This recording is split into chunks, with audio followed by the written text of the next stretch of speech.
Well, they seem to rather like the First Minister in Ireland. Politicians in the Irish Senate gave her a standing ovation today. Many backed her ambition for Scotland to stay in the EU. Some even expressed support for Scottish independence. However, the Senate has limited influence, a bit like the House of Lords here. It's the Irish government that holds the real power, and specifically the Taoiseach, Enda Kenny. Crucially, he has a seat on the European Council, and he's already put Ms Sturgeon's case to the heads of other EU states. But that doesn't mean the First Minister has given up hope of convincing Theresa May that the whole of the UK should remain in Europe, as she's been explaining to our political correspondent, Glenn Campbell. You seem to have found common cause with the Irish government in trying to keep the whole of the UK in the single market. But what hope have you got of that actually happening? I'm open-eyed and realistic about it. You know, if we listen to the signals, and they are only signals because there's not a lot of substance coming out of the UK government, those signals would suggest that the red lines the UK government are setting make continued membership of the single market virtually impossible. But I don't think we should give up on that right now, because I think as the reality of Brexit starts to bite, increasingly we will hear voices saying that it is right for the UK to try to stay within the single market. What if the UK Supreme Court decides the Scottish Parliament should be consulted on Brexit legislation? Might that make it possible for the Scottish Parliament to block this? Well, my view is the Scottish Parliament's voice has to be heard. So I've never used the terminology veto. What I've been very open in saying is that Scotland voted to stay in. I respect the fact that England and Wales voted to come out of the European Union. Is there a way in which we can square that circle and find a way forward that satisfies everybody? That's why, as well as trying to persuade the UK to stay in the single market as a whole, we're looking at options that might allow Scotland to do that, even if the rest of the UK doesn't. We'll come to that in a second, but what if the Scottish Parliament says no and the UK government goes ahead anyway? Well, we're in uncharted constitutional territory there, because the UK government has not yet, if memory serves me correctly, legislated in defiance of a legislative consent motion. They'd be entitled to do so, though. Look, in terms of strict legal sense, very possibly that is the case. I'm not trying to overclaim here, but surely it can't be right for Scotland's voice simply not to matter. And so our Parliament absolutely, I think, should have the right to reflect the body of opinion in Scotland and to vote in a way that would protect Scotland's interests. The Irish government says it wants to be helpful and constructive towards Scotland. Have they made you any specific offer of support? No, I haven't asked them for that, but I should say the Irish government are being hugely supportive and sympathetic to Scotland's position, and I'm very grateful. The week after the referendum, the Taoiseach in the European Council spoke up for Scotland's position, as I'd asked him to do. So I'm hugely grateful for the support that has been given. But equally, I recognise that Ireland's got its own priorities.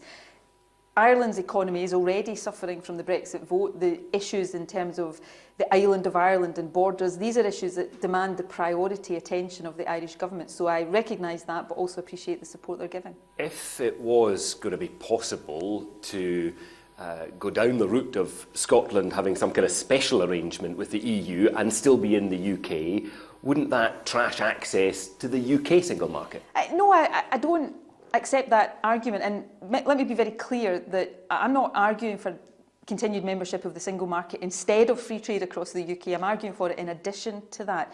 And although the circumstances are very different and we've got to be careful about drawing too close an analogy, we've got a UK government right now that is saying a way will be found to avoid borders, hard borders or other kinds of borders in Ireland. So if those practical ways can be found, then clearly with a bit of imagination, practical ways can be found to avoid that in Scotland as well. If it came down to it though, if you had to choose between the UK single market and the European single market, but if it came to that, which is more important? Well, I don't think, and you're not going to force me into saying that because I don't think it is a choice. I think that's a false choice. In principle, some of your own advisors on the EU Council say it can't be done. The Welsh First Minister didn't seem keen. The former Prime Minister of Ireland, John Bruton, said it would be nearly impossible. Have you got due cause to be any more optimistic than any of them? Maybe the difference is I'm the First Minister of Scotland and I'm looking at all of the implications for Scotland of being taken out of the single market, and I've got a duty to try to find solutions.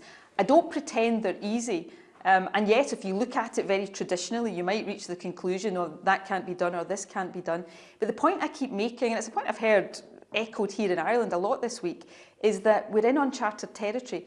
No country's left the European Union before, so all of what is about to happen is unprecedented, things that we used to think were impossible. So let's have a bit of imagination and innovation and political will to find the solutions in the interests of all of us.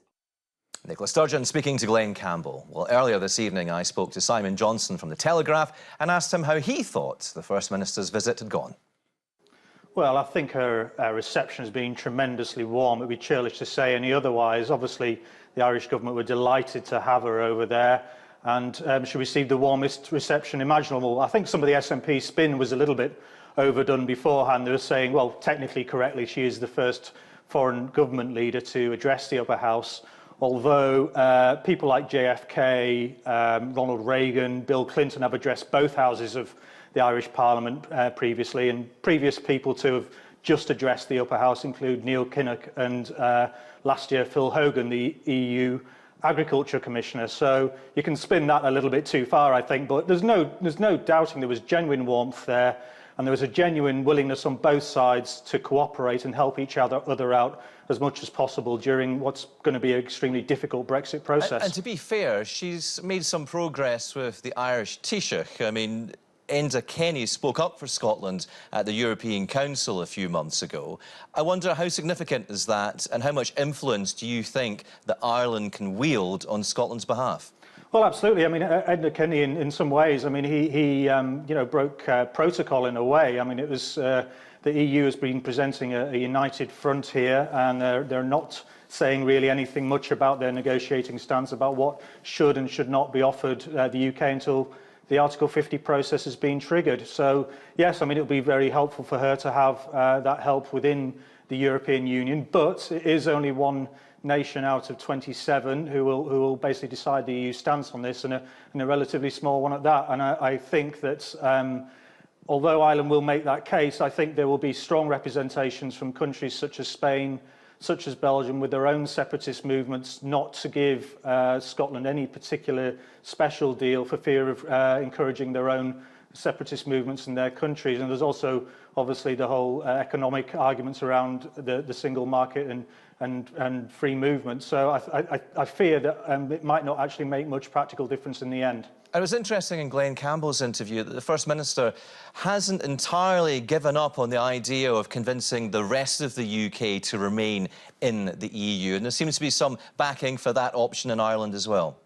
Yeah, well, absolutely. I mean, there's been a lot of talk about the common travel area in continuing between the north and south of Ireland, which has existed well before the European Union. But what is far more difficult is the trade issue and having trade barriers erected between the north and south. And the reason for this is basically that the European Commission negotiates all trade deals with third countries. The Republic of Ireland has no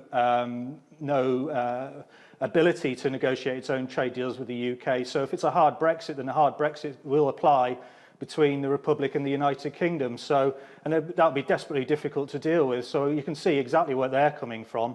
And yeah, I mean, the case is being made in the United Kingdom, although if we're to believe the note that was left for a long lens photographer to see this morning from an aide, that is not expected to be on the table. The difficulty seems to be that the UK government are prioritising limiting free movement, and that, of course, has an impact on the single market. And also in that interview, very much pouring cold water over the idea of using a legislative consent motion to somehow veto Brexit. Why is she being so cautious on that front?